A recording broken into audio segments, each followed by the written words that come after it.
relawan-relawan yang tidak digaji, tidak dikasih duit, mereka lillahi ta'ala, anak-anak muda yang luar biasa. Dari mana mereka? Biker subuhan. Sabun, anak muda nasya'a kepada Allah, dan anak muda itu insya Allah adalah biker subuhan. Sabun, anak muda nasya'a fi ibadatillah, anak muda yang tumbuh dalam beribadah kepada Allah, dan anak muda itu insya Allah adalah biker subuhan, membangkitkan semangat kita di masa akan datang. Takbir! Semakin memupuk persatuan kita, takbir, semakin membangkitkan semangat kita. Allahu Akbar. Born to ride, ride to Jannah. Lahir untuk mengendara menuju surga Allah Subhanahu.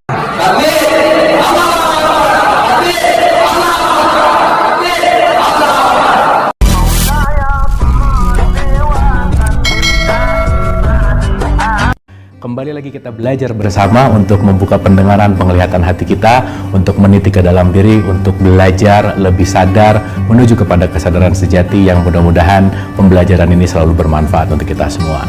Seperti biasa kita akan mengawali dengan menghening sejenak untuk menghadirkan diri kita utuh di sini saat ini, karena hanya di saat inilah kesadaran akan terbuka, karena hanya di saat inilah hikmah akan terbuka.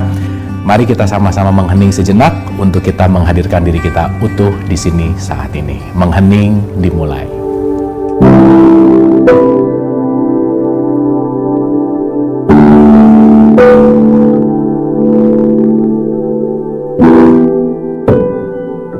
Selesai. Terima kasih. Semoga kita sudah seutuhnya hadir di sini dan siap untuk belajar sama-sama. Hari ini kita akan masuk menuju kepada nutrisi sang jiwa, karena kemarin kita sudah banyak berbicara tentang diri. Kalau kita runut lagi, kita sudah mulai menyadari bahwa oh iya ya, kita ini adalah tamu di semesta raya ini. Mudah-mudahan kita semakin menjadi tamu yang sopan. Mudah-mudahan kita menjadi tamu yang benar-benar menjalankan tugasnya. Di mana datang ke sini kita mau belajar di School of Life ini tentu saja, di mana nanti outputnya adalah, impactnya adalah kebermanfaatan itu sendiri. Makanya wama arsalnaka illa rahmatan lil alamin. Kita semua diutus hanya untuk menebar kasih sayang.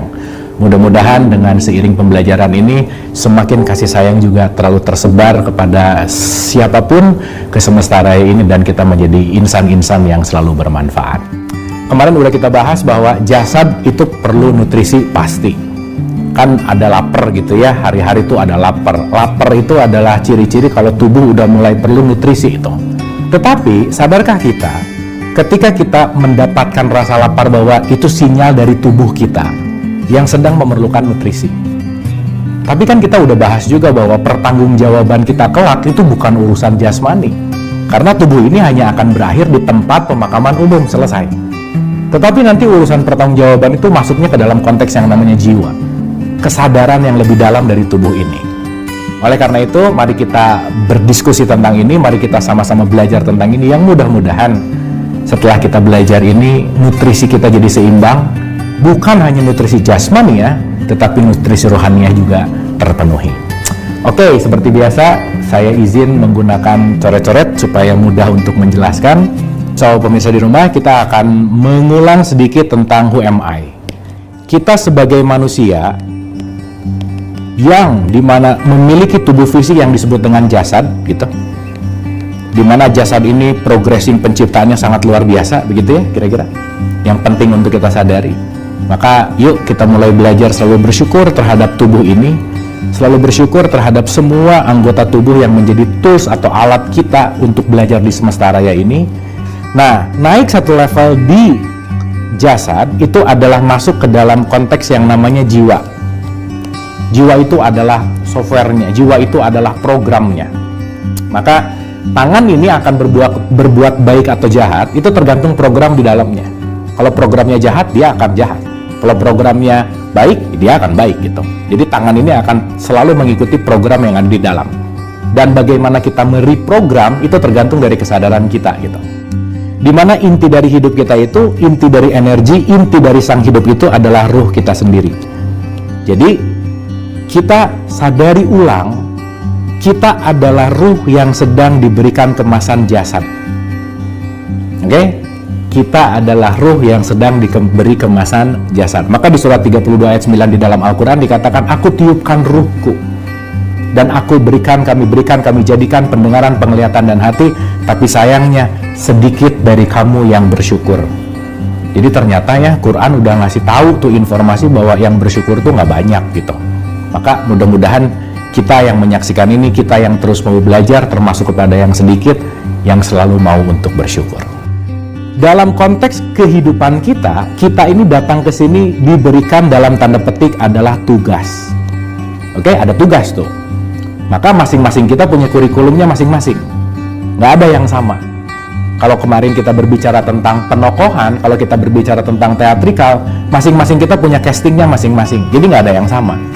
Maka sangat tidak ideal ketika saya membandingkan dengan orang lain, nggak bisa. Kalaupun mau membandingkan, mari kita bandingkan saya dengan hari yang kemarin. Maka saya harus menjadi the best version of me today, hari ini. Bukan dibandingkan dengan orang lain. Karena kenapa? Dia punya casting yang berbeda, dia punya kurikulum yang berbeda dengan kita semua, gitu kira-kira. Oke ya, maka begitu kita terlalu membandingkan keluar, sekali lagi di situ pasti akan sulit untuk bersyukur gitu. Nah, poin penting dari penugasan yang sangat penting untuk kita selalu sadari adalah setiap kehidupan ada batasan tugasnya, namanya adalah kematian itu sendiri. Maka kematian ini dalam konteks Al-Quran juga dikatakan kullu nafsin. Nafs itu artinya adalah jiwa. Dimana konteks nanti penilaian itu bukan pada tubuh fisiknya. Maka saya rasa nggak ada yang benar gitu ya. Pertanyaan terakhir, berapa tingginya, warna kulitnya, berapa sih punya uangnya waktu hidup, apa sih jabatannya, kan bukan itu yang jadi pertanyaan. Tetapi konteksnya adalah apakah jiwanya sudah semakin bersih dalam tanda petik? Apakah jiwanya itu digunakan untuk kebermanfaatan gitu? Karena pada akhirnya penilaiannya adalah akhlak, dan akhlak tidak terletak pada kemasan. Maka kan ada statement, don't judge a book by cover. Nggak bisa kita menjudge sesuatu dari kemasannya.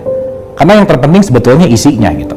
Nah maka dua-duanya harus seimbang. Kemasannya kita rawat, isinya juga kita rawat. Itu poin pentingnya. Nah, yang menarik adalah kematian ini kan di mana batasan kita ini akan dimintai pertanggungjawaban. Kan kita dapat misi nih, sekolah. Ya sekolah juga ada ujiannya. Pertanggungjawaban apa yang kita pelajari kan nanti di ujian gitu kira-kira. Nah hidup ada pertanggungjawabannya, makanya sekat dari kehidupan itu adalah kematian itu sendiri gitu. Maka mau tidak mau, suka tidak suka, kita sedang mau akan melalui yang namanya kematian, kita akan mengalami yang namanya pertanggungjawaban. Disitulah pentingnya kesadaran. Kalau kita udah mulai sadar, kalau kesadarannya tidak hanya dalam bentuk jasmani ya, tapi udah mulai masuk ke dalam jiwa, kita akan mulai sangat waspada dalam melakukan apapun.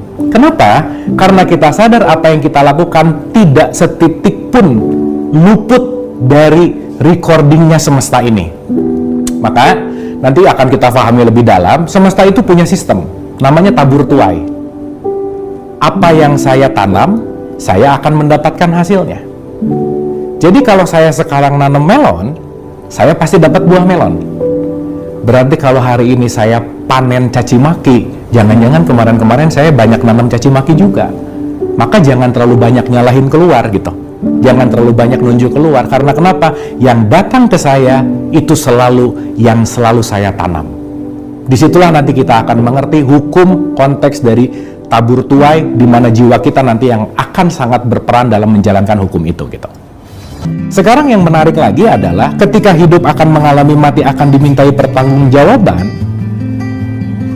Kalau misalkan ending poinnya ada dua jalan aja. Jalur A disebut husnul khotimah, good ending. Jalur B disebut su'ul khotimah, bad ending. Saya rasa semuanya pasti pengen jalur A.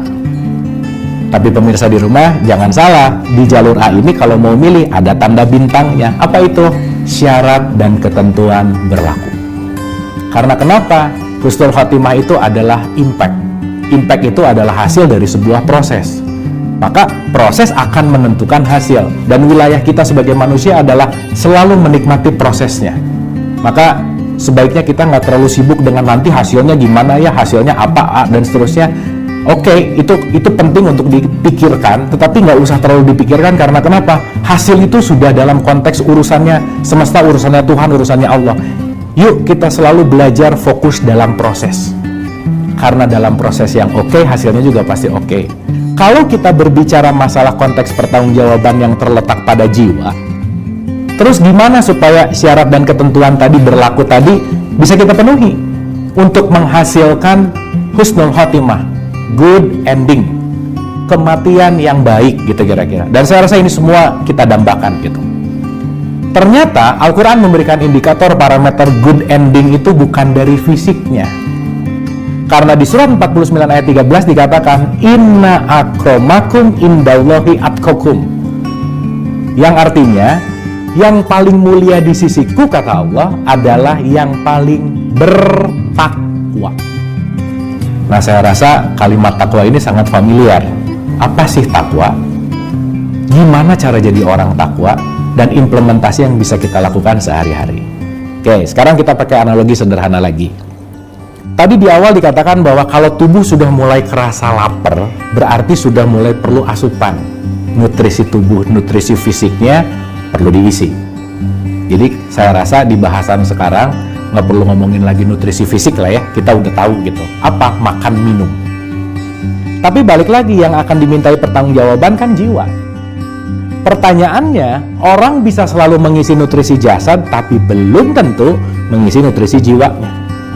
Karena boleh jadi dia tidak peka terhadap tanda-tanda jiwa yang bahwa jiwanya itu perlu nutrisi.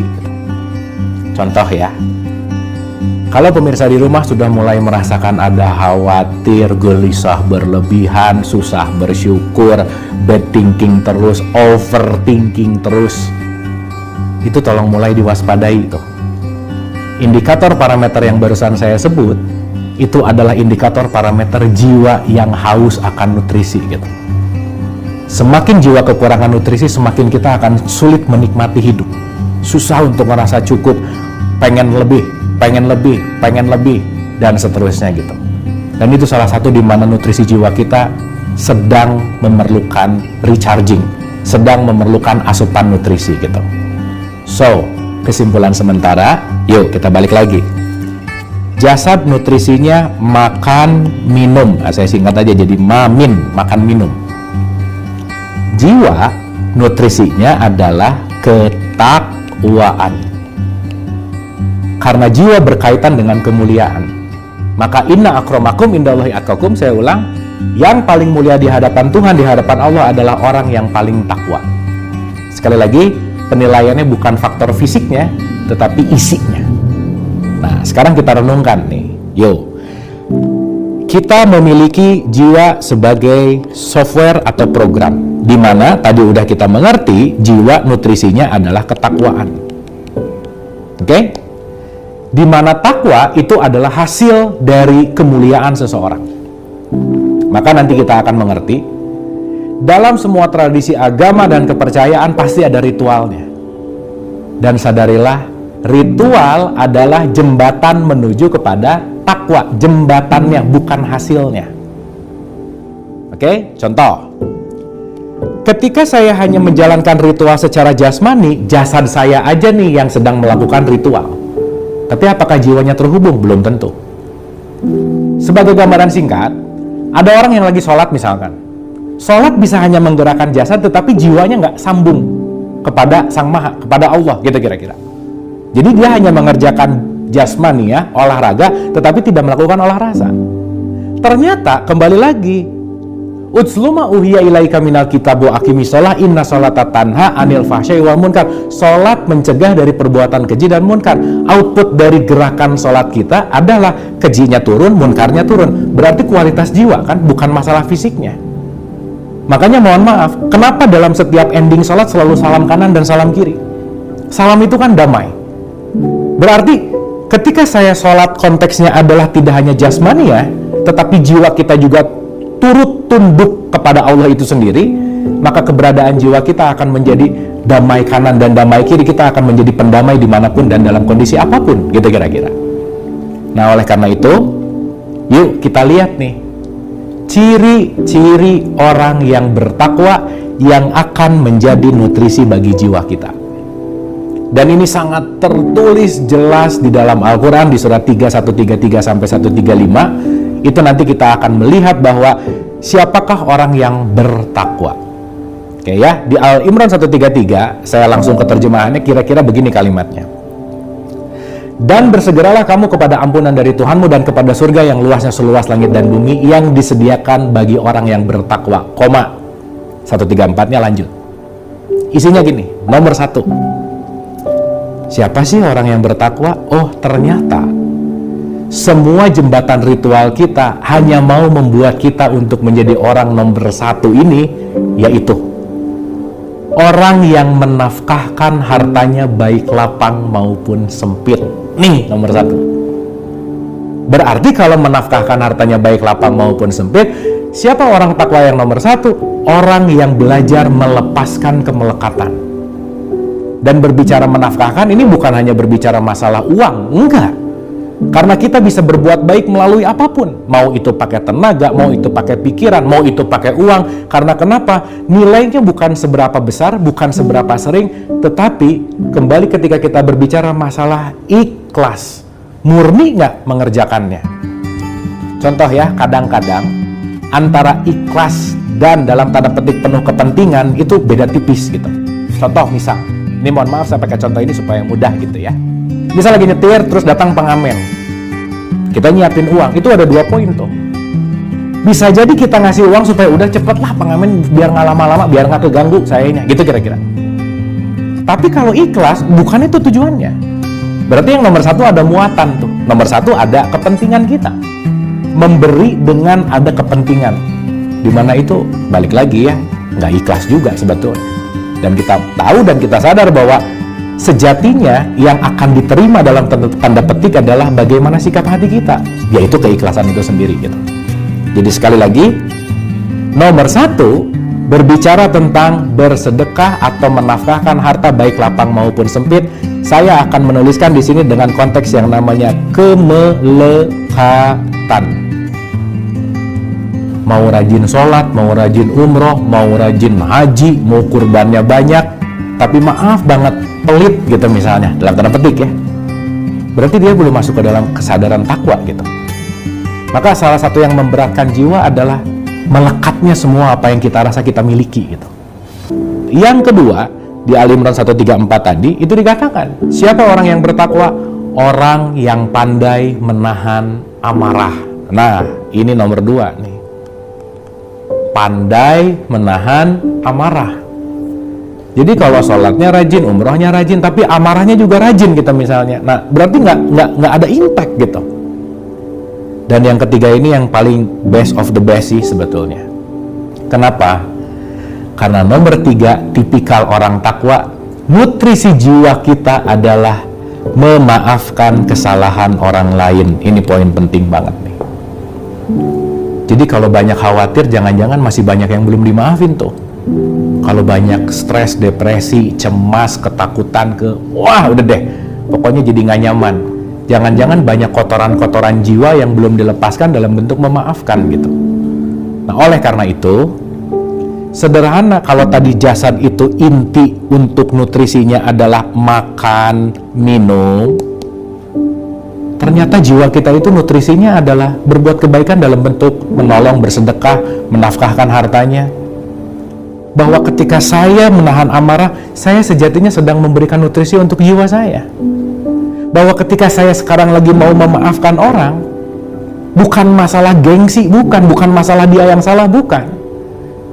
Maka kan kalau kita mulai tidak memaafkan, itu biasanya ada dalam konteks yang namanya iri. Kalau udah iri, nanti naik 1 level, jadi dengki. Dan yang paling bahaya kalau udah masuk ke level yang paling stadium 4 itu namanya dendam. Maka orang dendam itu disebutkan orang yang paling bodoh. Kenapa? Ketika orang dendam, dia lagi makan racun, tapi yang berharap mati orang lain gitu. Artinya apa?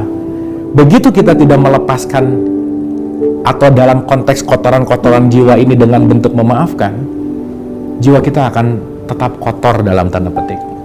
Mau sholat, mau puasa, mau umroh, mau haji, mau apapun ritualnya, itu hanyalah jembatan menuju kepada 3 poin penting ini. Contoh, ya ayyuhalladzina amanu kutiba alaikumusiyam kama kutiba alal ladzina min qablikum la'alakum tattaqun. Hai orang beriman, disuruh puasa, nanti endingnya supaya jadi orang yang mana? Takwa. Puasa udah bukan masalah tidak makan dan tidak minum, tapi puasa adalah bagaimana saya melepaskan kemelekatan, bagaimana saya menahan amarah, dan kontrol ya, lebih kepada mengkontrol sebetulnya, dan bagaimana saya memaafkan kesalahan orang. Oleh karena itu, yuk jiwa-jiwa yang sekarang sedang menyaksikan ini, mari kita isi nutrisi jiwa kita yang mungkin sekarang sedang kehausan, mungkin sekarang sedang kekeringan. Karena kenapa? Mungkin kita lupa untuk bersedekah baik lapang maupun sempit. Mungkin kita lupa untuk pandai menahan amarah gitu. Jadi kalau ada apa-apa tuh hold dulu gitu. Karena siapa tahu dengan hold itu kita lebih clear pemikirannya. Berbicara masalah amarah, saya rasa poin ini penting banget untuk digaris bawah tanda seru. Manusia sejatinya tidak pernah punya masalah dengan apapun dan siapapun, kecuali dengan egonya sendiri. Selesai. Pertanyaannya, ego kan nggak pernah ada di luar. Si ego selalu ada di dalam diri kita. Sehingga kalau ada masalah, mari kita mulai renungkan. Jangan terlalu cepat untuk berbicara mana jalan keluarnya, karena jalan keluar tidak akan menyembuhkan ego yang di dalam. Maka apapun masalah kita yang kita hadapi saat ini, mari kita cari jawabannya di dalam, karena semuanya hanya bermasalah dengan ego kita masing-masing. Maka yang kedua, ciri-ciri dari ketakwaan adalah bagaimana selalu pandai dalam kontrol amarah itu sendiri. Dan pemirsa di rumah, yuk yang hari ini masih ada sangkutan-sangkutan gitu, yang masih ada rasa-rasa tersimpan untuk susah memaafkan, susah bagaimana untuk ya balik lagi ya atas gengsi bahwa dan seterusnya deh. Sadarilah bahwa ketika kita masih menyimpan hal-hal yang belum dimaafkan, sejatinya kita sedang membuat jiwa kita juga kotor. Berat banget hidup kita karena kita susah untuk melepaskan. Mudah-mudahan dengan kita menyadari nutrisi jiwa kita nggak hanya fokus dengan laparnya fisik, tapi mudah-mudahan juga kita mulai fokus dengan laparnya sang jiwa. Oleh karena itu sekali lagi, 3 poin penting ini mohon jangan dilupakan. Mari kita drop di pikiran dan hati kita. Jadilah orang yang selalu mampu bersedekah, mau bersedekah, dan senantiasa ingin menafkahkan hartanya baik lapang maupun sempit. Yang kedua, yuk kita kontrol ego kita. Sekali lagi, semua problem itu datang dari ego, di mana ego inilah ada di dalam diri kita, di mana ke dalamlah semua sumber jawaban. Mari kita mulai list lagi nih, siapa tahu hari ini ada yang belum dimaafkan, 5 tahun yang lalu belum dimaafkan, 10 tahun yang lalu belum dimaafkan. Semakin lama untuk tidak memaafkan, bebannya semakin berat banget. Mudah-mudahan kita bisa memaafkan. Pemirsa, itulah yang bisa kita diskusikan hari ini tentang ketakwaan dan nutrisi jiwa. Mudah-mudahan takwa bukan hanya menjadi teori, tetapi mari kita jadikan takwa sebagai lifestyle, sebagai kesadaran, sebagai perilaku untuk selalu memberikan nutrisi jiwa kita agar kita menjadi jiwa-jiwa yang tenang. Terima kasih, mohon maaf lahir dan batin. Wabillahi taufiq wal hidayah. Assalamualaikum warahmatullahi wabarakatuh. Allahu Rabbi wal Islamu dini wa Muhammadan Rasulullah.